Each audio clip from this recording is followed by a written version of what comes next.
Vice President Kashim Shettima inaugurates Nigerian pavilion at the World Economic Forum in Davos. They reflect an economy regaining its bearings and preparing for deeper industrialization, stronger infrastructure, an expanded digital and services economy.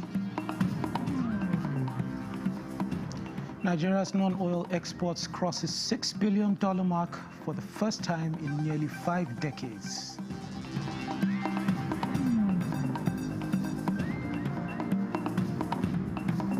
Last year, we had, in terms of value, $5.46 billion US dollars. That was the highest ever as of 2024. We are on upward trajectory. And this year, we had $6.1 billion US dollars.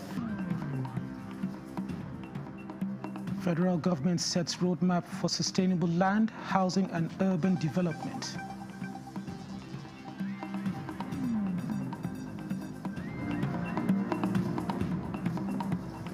Kaduna State Police Command refutes report of alleged kidnapping of over 100 worshippers in Kajuru local government area.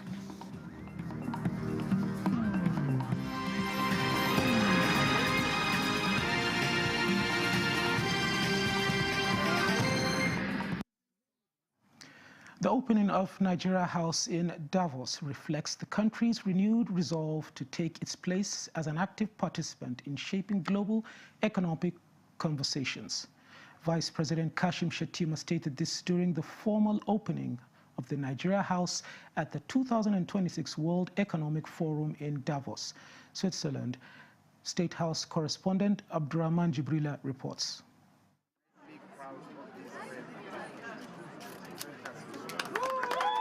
Inauguration of the Nigerian House in Davos. Vice President Kashim Shettima says Nigeria's future growth depends on deliberate, structured engagement with the global economy, as this marks a historic milestone in its global economic engagement. The message of this House is simple and deliberate.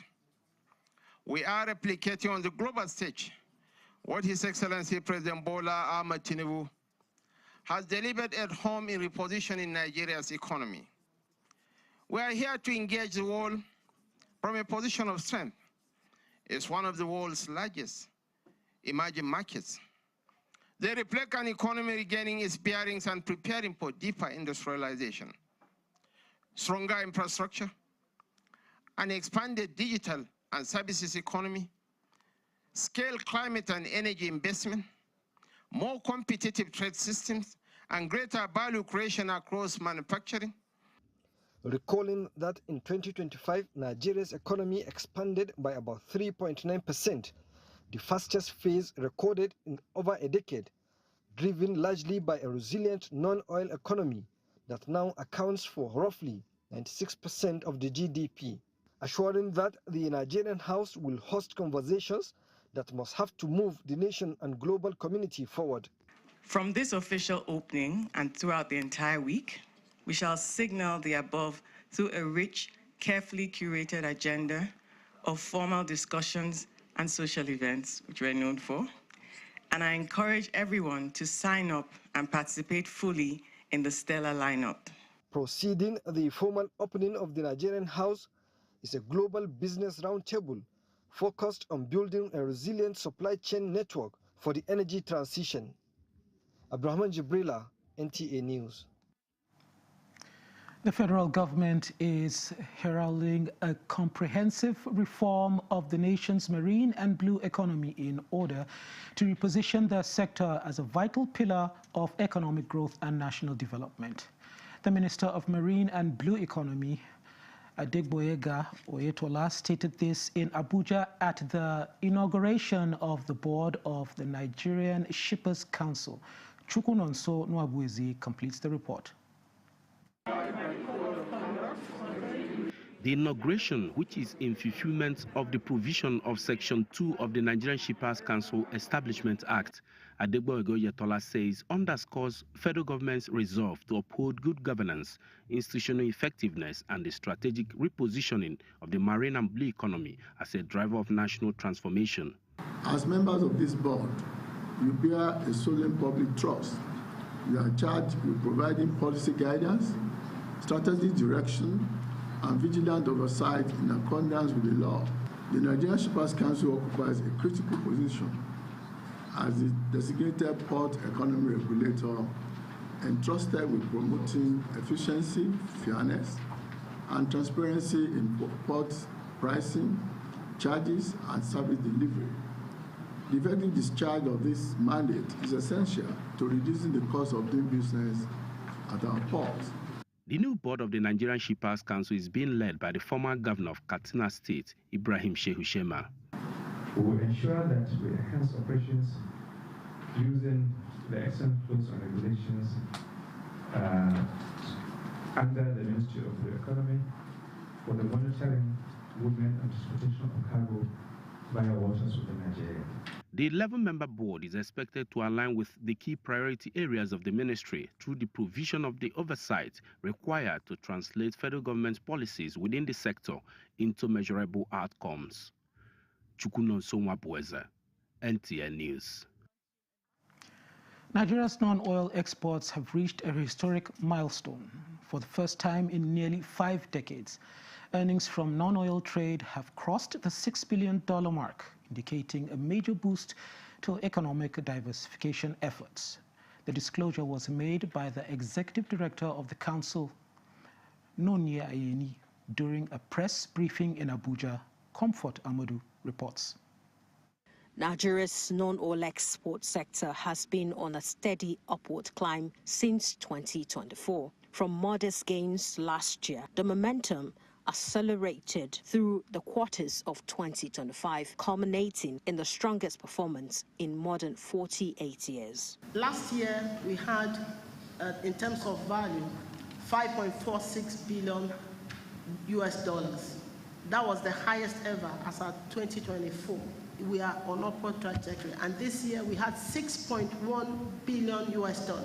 Beyond revenue, export volume also recorded significant growth. Total non-oil exports rose to 8.02 million metric tons, up from 7.29 metric tons in 2024. In all, Nigeria exported 281 non-oil export products to 120 countries worldwide. The Netherlands, Brazil, and India emerged as Nigeria's top export destinations, while cocoa and its derivatives, urea fertilizer, cashew nuts, sesame seeds, and solid minerals accounted for the bulk of earnings. The executive director, Nigerian Export Promotion Council, NEPC, Nonye Ayeni, attributed the strong performance to greater value addition, fewer export rejections, and improved compliance with export documentation. In a particular quarter, we only had one reject.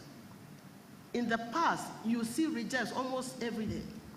But under the program SCDF 845 and the sensitization program of NEPC, I said we did 729 different programs across 36 states and 6 regional offices, teaching the exporters, teaching the farmers, the aggregators on good agricultural practices and how they can do good warehouse practices, how they can store, how they can, so all of this.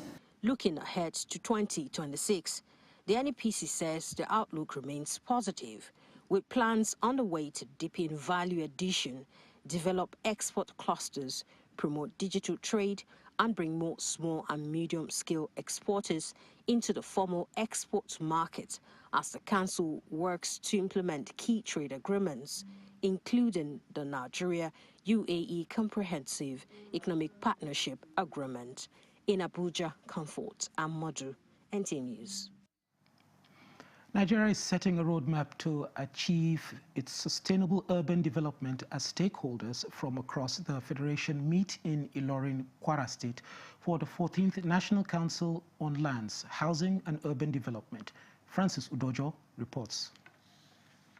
The National Council meeting organized by the Federal Ministry of Housing represents the highest policy advisory platform in Nigeria's housing and urban development sector.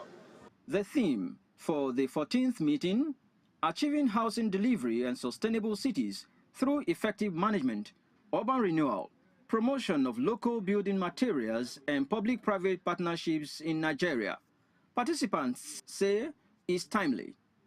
It reflects the urgent need to respond to pressures of rapid urbanization, population growth, climate concerns, and widening housing deficits across the country. The success of government policies ultimately lies in effective execution, and this responsibility rests significantly on directors and senior officials at both federal and state levels. As custodians of policy implementation, your technical input, professional judgment, and institutional leadership are essential in translating council decisions into programs and actions that deliver tangible benefits and lasting succor to our citizens. The present administration in Kwara State is taking unprecedented steps to finding enduring solutions to age-long issues of ineffective land resource management, unregulated development of our towns, decayed metropolitan infrastructure, shoddy municipal services through policy realignments.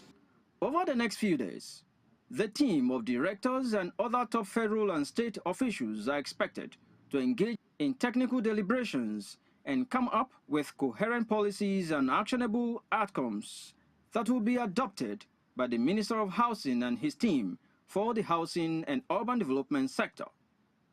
From Ilorin, Francis Udojo, NT News. The Kaduna State Commissioner of Police, Mohammed Rabiu, has dismissed reports alleging the kidnapping of over 100 worshippers in Kajuru local government area as false and misleading.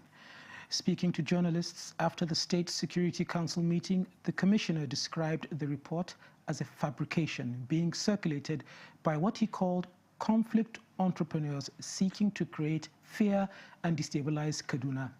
Mohammed Umar Ajingi reports.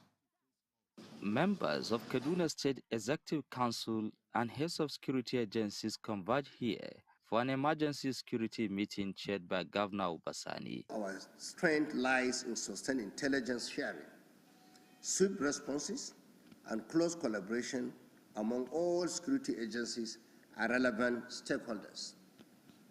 Let me reaffirm the commitment of Kaduna State government to supporting security operations. After their deliberations, the state government dismissed reports alleging a mass abduction in Kajuru local government area. The State Commissioner of Police stated that following thorough security investigations and direct confirmation from residents of Kajuru, there is no evidence to support claims of any mass kidnapping as reported. I want to warn some of these troubleshooters. Please stop giving out false information to those discredit the state and the security agency. We are here to make it abundantly clear to members of the public that the narrative from the Kajuru area that people have been kidnapped or whatever in the like of that is totally false. The peace that Kajuru is enjoying is not yet 100%, but at least compared to the past, we are doing well. So I'm challenging everybody to bring the name of anybody from that community that is being kidnapped. The government reassured the residents that security remains their top priority, urging the media to always verify information with appropriate authorities before publication. In Kaduna, I am Muhammad Umar-Ajingi, NTA News. This is the news at 10 on NTA News 24. More reports after the break. And the National Productivity Order of Merit Award goes to... The only tomato paste manufacturer to win the National Productivity Order of Merit Award by the Federal Government of Nigeria, endorsed by the Association of Private Medical Practitioners of Nigeria. This is an evidence of 100% natural goodness, great quality and great taste.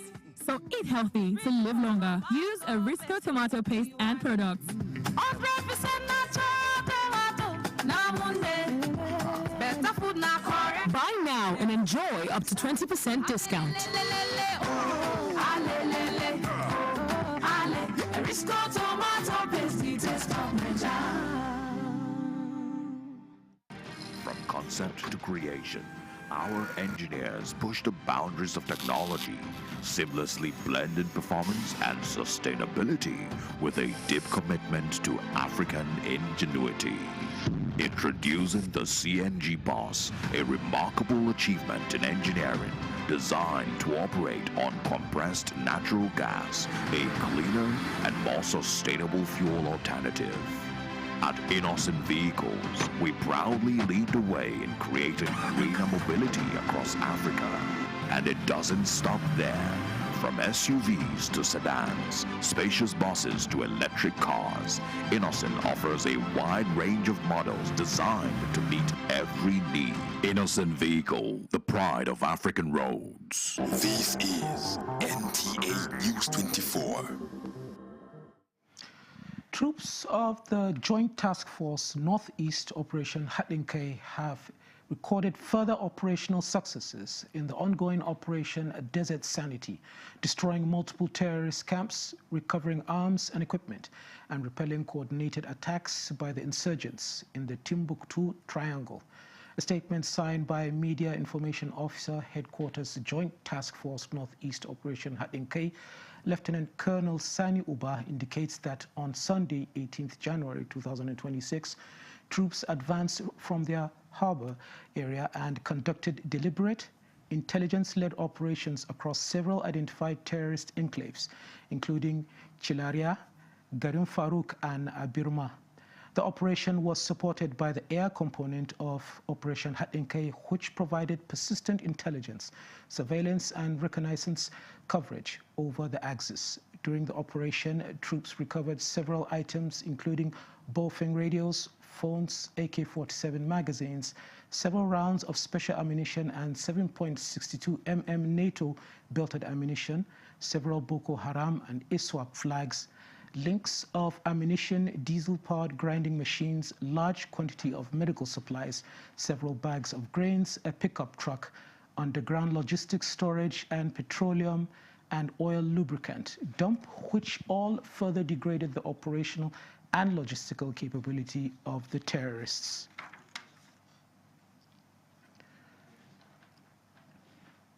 The Nigerian Army has unveiled high-capacity surveillance drones at the Chari Maigumeri Barracks, Lokoja, as part of ongoing efforts to strengthen security and enhance intelligence operations in the state.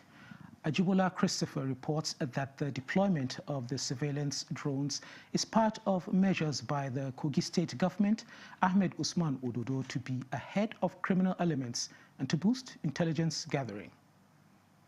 The Chief of Army Staff, represented by the Chief of Transformation and Innovation, Army Headquarters, commends Governor Dodo on his effort in securing the state while complementing the federal government in addressing security challenges. He notes that the recent deployment of the 21 Battalion to the state is a strategic intervention to enhance security in the area. The surveillance drones, he notes, will help to counter insecurity using modern technology in combating crimes.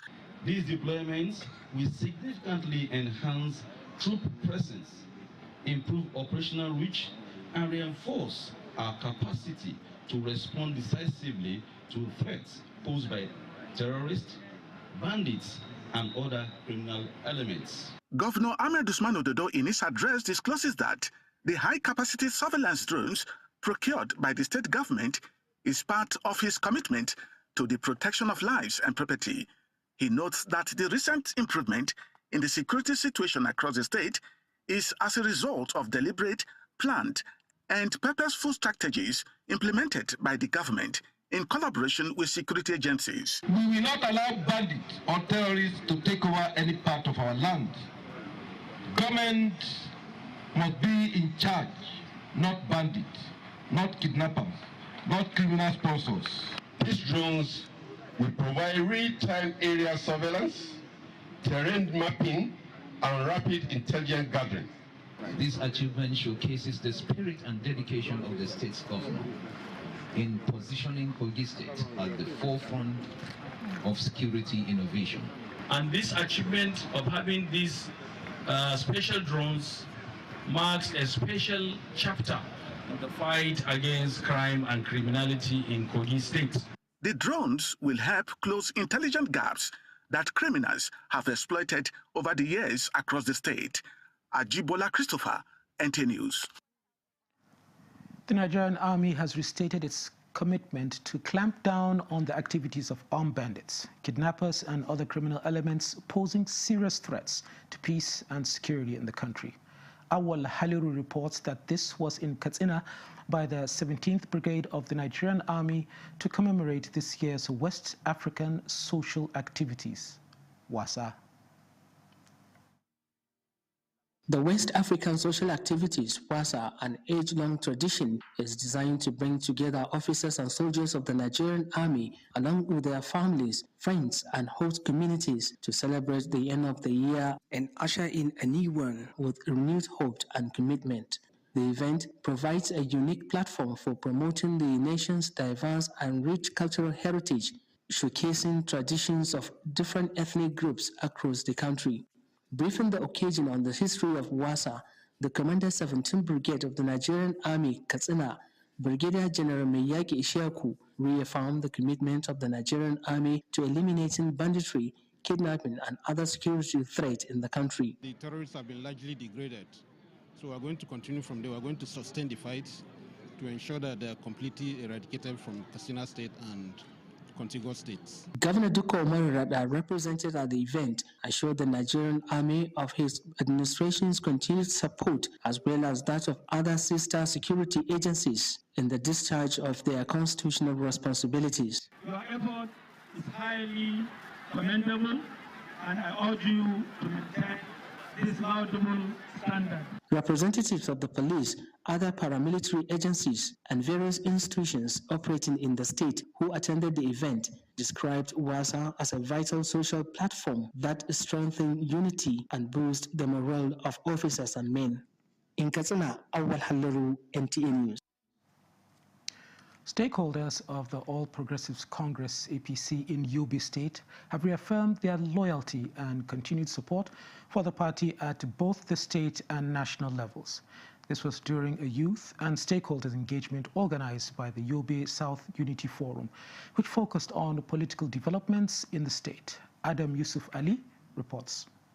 The Yobe South Youth Unity Forum brought together APC stakeholders from the 4 local government areas of Potuskum, Fune, Fika, and Nangere for a significant political engagement where they reaffirmed their loyalty to the All Progressive Congress, APC, and expressed strong support for the good governance of Yobe State government. The event brought together various interest groups such as APC youth leaders, party stakeholders, and supporters from the Southern Senatorial District of the state to endorse the APC at the state and national levels. The chairman of the forum, Musa Yusuf Drogba, emphasized that their renewed commitment to APC is based on the party's core values on unity, development, and inclusive governance under the administration of Governor Malabud. We also reaffirm our absolute commitment to the All Progressive Congress, APC, as the only platform that guarantees the unity of good governance, political stability, and sustainable development in Yobe State and Nigeria at large. We shall continue to mobilize, sensitize, and consolidate grassroots support in all wards, communities, and polling units within our reach. This is a signal of unity and progress when youth co-opted themselves and support the government. So they reduce a lot of burden. So this is a signal of unity and progress from our youth, more especially in our zone. The one-day stakeholders engagement came out with a 6-point communique reaffirming their commitment of purpose for the APC in Yobe State. In Damaturu, Adam Yusuf Ali, NTA News. Jigawa State Governor Umar Namadi has officially declared closed a 5-day intensive life skills development training organized by the Sarodona Memorial Foundation for Jigawa citizens, describing the program as a strategic investment in human capital development. The 5-day intensive life skills development training organized for citizens of Jigawa State has been formally declared closed. Governor Umar Namadi congratulated the 110 participants for successfully completing the training, noting that the knowledge and skills acquired would positively transform their lives and enhance their contribution to society. Earlier, the chairman of the foundation and former governor of Niger State, Dr. Muazu Babangida Aliyu, commended Governor Namadi for demonstrating leadership qualities reminiscent of the late Northern Premier, Sir Ahmadu Bello de Sardona of Sokoto. Dr. Muazu recalled the selfless life of de Sardona, noting that he lived modestly and died leaving behind only a mud house and a bank account in deficit. Virtues, he said, remain a benchmark for public leadership. We have remained committed to empowering our youth by prioritizing skill acquisition and entrepreneurial growth. We have strategically directed resources toward initiatives that combat unemployment, nurture entrepreneurship, and promote self-reliance. That leadership is a test. It's a test that you will be tempted, and whatever you do, if you are not able to account to the people, you will account to God. Where there are no lawyers, where there are no witnesses, you are the witness of what you have done. Meanwhile, away from Dutse in Birnin Kudu, Governor Umar Namadi commissioned a multipurpose shopping mall built by an APC chieftain, Farouk Adamu Aliu. The shopping complex, located along the old Maiduguri Road linking Jigawa State with the northeast, is expected to provide residents with access to a wide range of goods at retail prices comparable to Kano's Singa Market. The governor later inaugurated a microfinance bank in the town aimed at boosting small and medium-scale enterprises as part of the state government's commitments to reducing poverty by 10% annually. The event attracted dignitaries from within and outside Jigawa State, including former Katsina State Governor Aminu Bello Masari and representative of the Gombe State Governor, among others. In Dutse, Muhammad Musa Askira, NTA News. This is the news at 10 on NTA News 24. More reports after this break. Let's have credible elections at the local government so that these credible people can manage the funds of local government properly. There are a lot of respected traditional rulers in the state who can say, look, enough of this thing. Mr. Governor, welcome. Thank you for coming. When you win, what will you do? First, we want to mobilize women within the local government to form the National Council of Women Society by creating awareness in women that they must serve, they must be part of what is happening within their community. If you stop expenditure on infrastructure, how do you now attract investments? The state governors, the presidency, that the federal government and the local government are all waiting for revenue from crude oil. Everything has something peculiar. So the emphasis now, if your local government has something peculiar to that particular local government, the emphasis should be keep producing that particular product. We need to do three things. Prevent the ability of the terrorist groups to generate funding, their ability to recruit, and then their ability to access weapons. I feel like this way, title. I sit in the front row in the church. If I'm going to Muslim and calling people are passing in God's own house. What am I doing? I'm mentoring a new generation. Those things that the only way to be taken seriously is to begin to have a lot of money. Nigeria, live every weekday between 7 a.m. and 9 a.m. on the network service of the NTA. This is NTA News 24.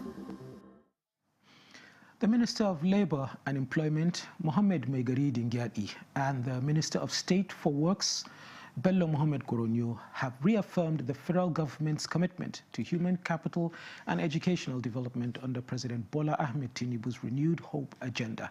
The ministers were speaking alongside alumni at the Nagarta College Week celebration in Sokoto. Abdullahi Umar Ilallu reports.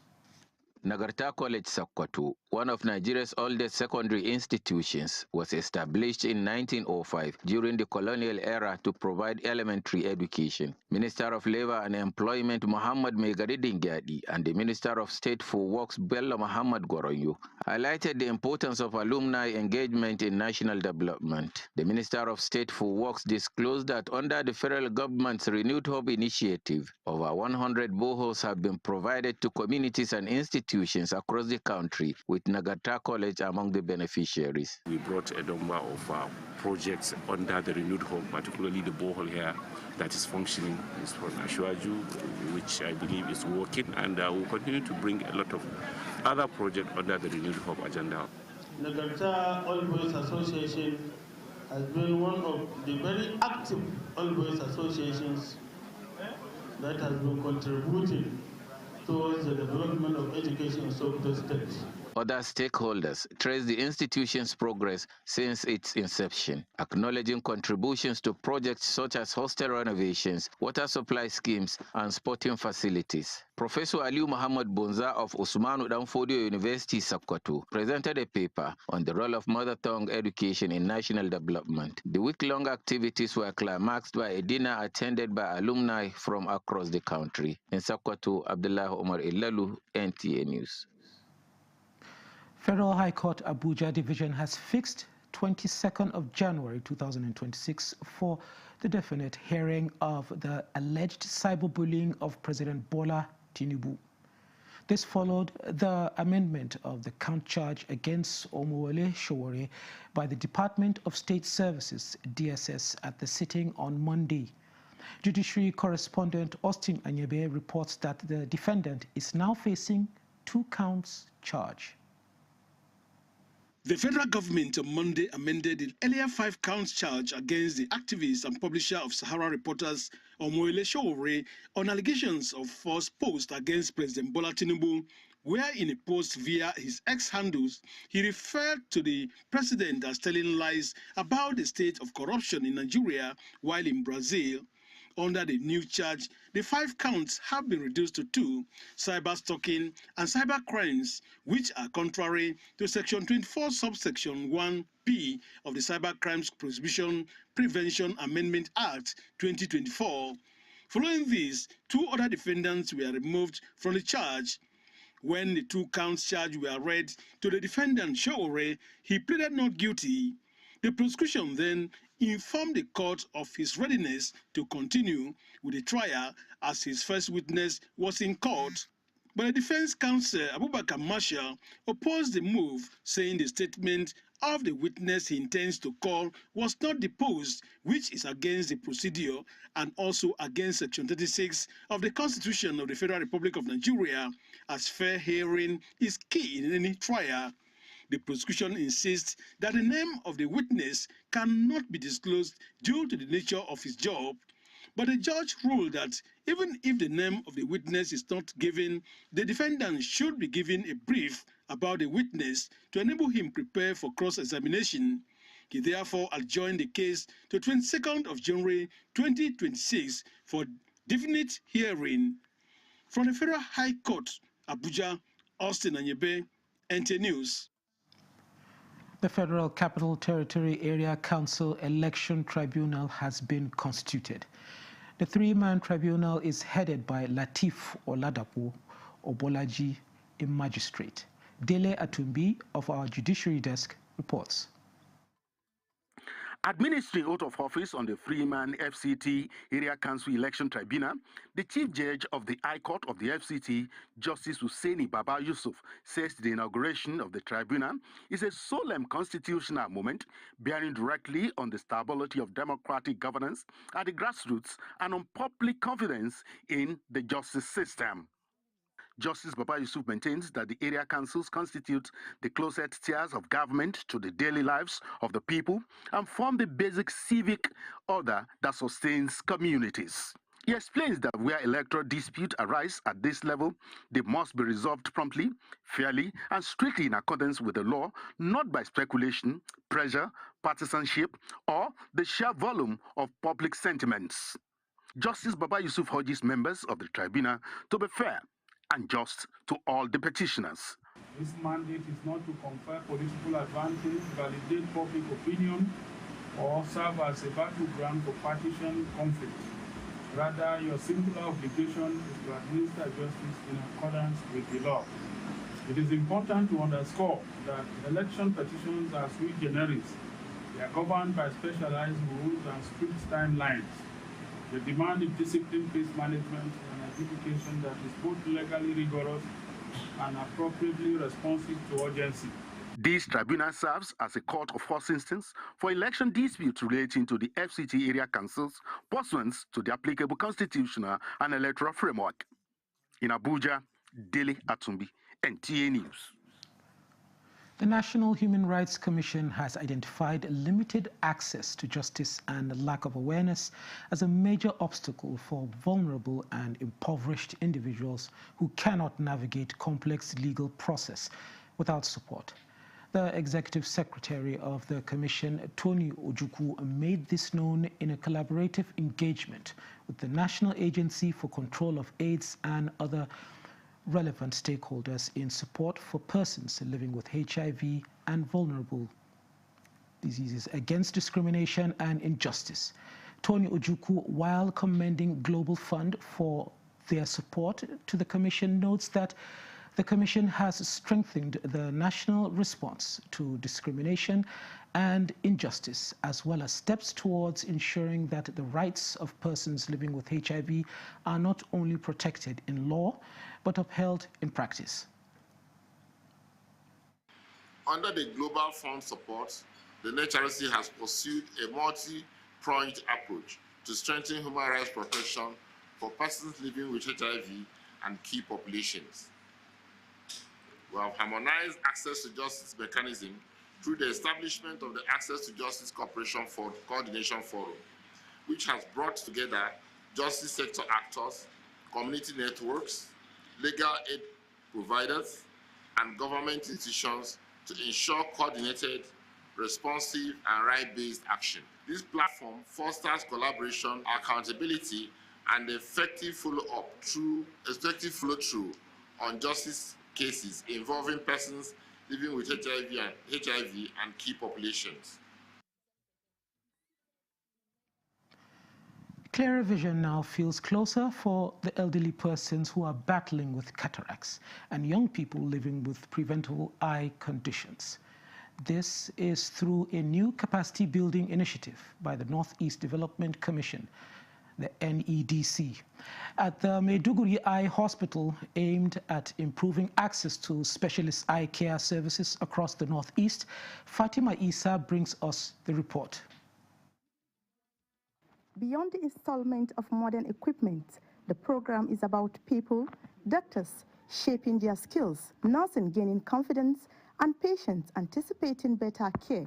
One-day activities saw specialists carefully installing and configuring state-of-the-art ophthalmic equipment, while hands-on clinical and technical training began almost immediately, turning theory into practice. Leading the session was professors and consultant ophthalmologists, supported by experienced biomedical engineers who bring decades of expertise into the training room, mentoring local professionals and strengthening institutional capacity.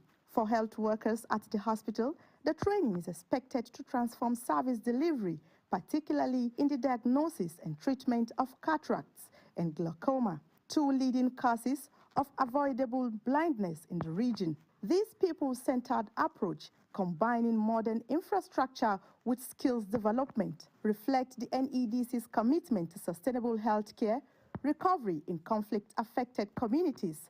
The managing director of the commission, Muhammad Goni Al-Kali, described the intervention as timely and impactful, noting that it aligns strategic investment in modern medical equipment with deliberate human capacity.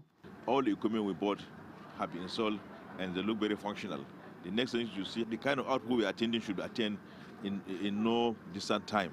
So I can say I'm highly pleased and I'm highly happy. Participants include consultant ophthalmologists, resident doctors, ophthalmic nurses, and biomedical engineers from the University of Maiduguri Teaching Hospital, creating a collaborative learning environment that extends beyond Borno State. In Maiduguri, Fatima Isa, NTA News. Connected Development Code is a non-profit organization advancing social accountability and citizen participation in governance, has launched a new project to track gateway funds for strengthening health security in Nigeria. Tokwe Alabi reports that the initiative is an analysis and capstone project of the Global Health Advocacy Incubator, supported by Resolve to Save Lives.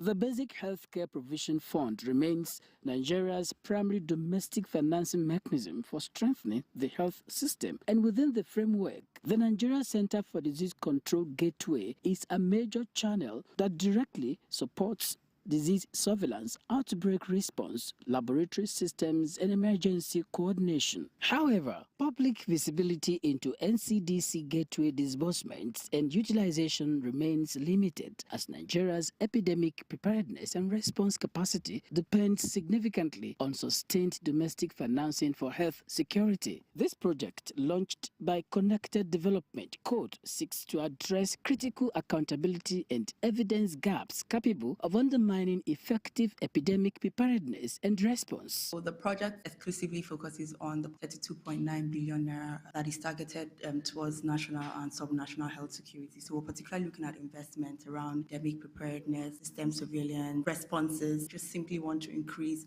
accountability, transparency, and efficiency. If these funds are being adequately utilized, you see situations where we will not be taken unawares by epidemics. Strategic stakeholders for the project, apart from the Nigeria Center for Disease Control, NCDC, include the Ministerial Oversight Committee on Basic Health Care Provision Fund, Federal and State Ministry of Health and Social Welfare, Emergency Operations Centers, as well as civil society and media partners. At Connected Development Follow the Money, we use the freedom of information as our yardstick for holding government accountable, because the law allows us to ask questions, especially on public spending. So this is what we are going to do with the project. And then we are also going to encourage citizens gather information through the monitoring and tracking which citizens are going to do with us. Through this initiative, CODE aims to generate actionable evidence between January and June 2026 to support improved oversight, learning, and sustained investment that translates into measurable preparedness and resilience outcomes. In Abuja, Tokwe Alabi, NTA News. President Bola Ahmed Tinubu has congratulated the Minister of Solid Minerals Development, Mr. Dele Alake, on his re-election as chairman of the Africa Minerals Strategic Group, a forum of ministers in charge of mining and solid minerals on the continent.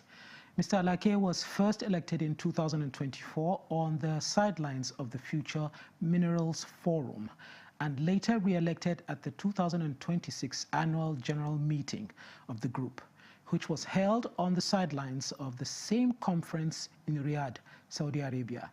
President Tinubu, in a release by his special advisor on information and strategy, Bayo Onanuga, commended the minister for aligning the objectives of the AMSG with Nigeria's renewed hope agenda, particularly the drive to unlock the nation's vast solid minerals potential, attract sustainable investment that translate into tangible socio-economic benefits for Africans.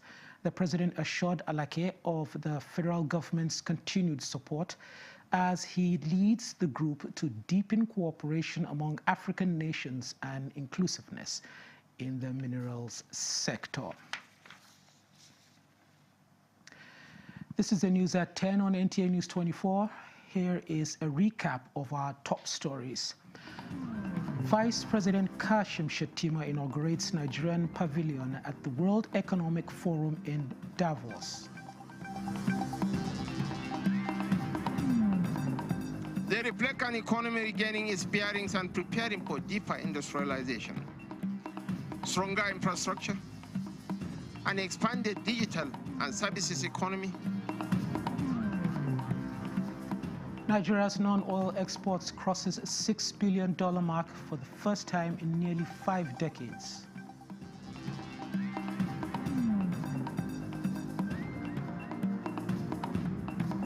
Last year, we had, in terms of value, $5.46 billion US dollars. That was the highest ever as of 2024. We are on upward trajectory. And this year, we had $6.1 billion US dollars. Federal government sets roadmap for sustainable land, housing, and urban development.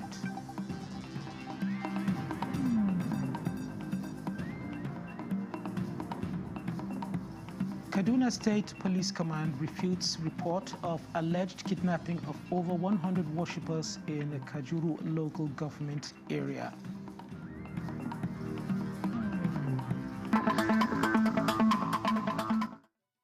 The Sultan of Sokoto and President General Nigeria Supreme Council for Islamic Affairs, Mohammed Saad Abubakar, has declared today, Tuesday, 20th January 2026, as the first day of Sha'ban, 1447 after the Hijrah.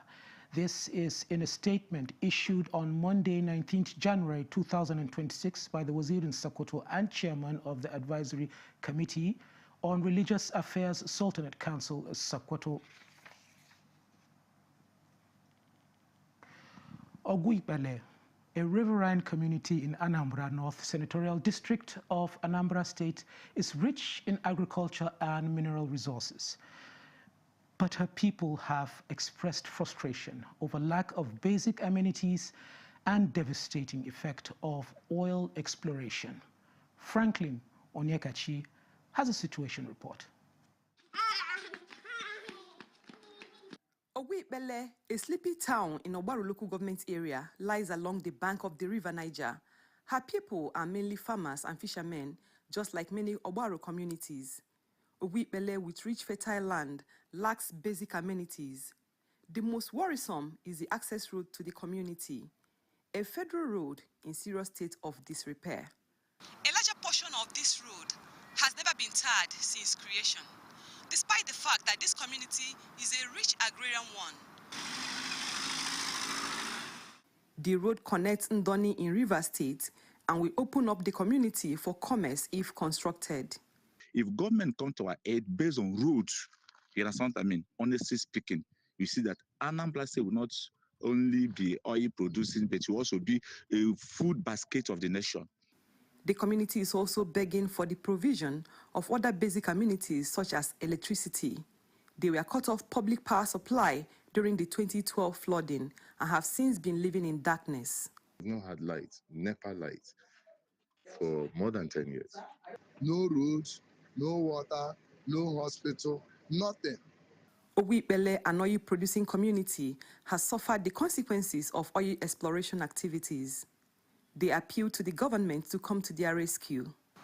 Natives of this community, Oguibele, express hope that their plight will be addressed by the government. From Oguibele in Obaru local government area of Anambra State, Franklin Onyekachi, NTA News.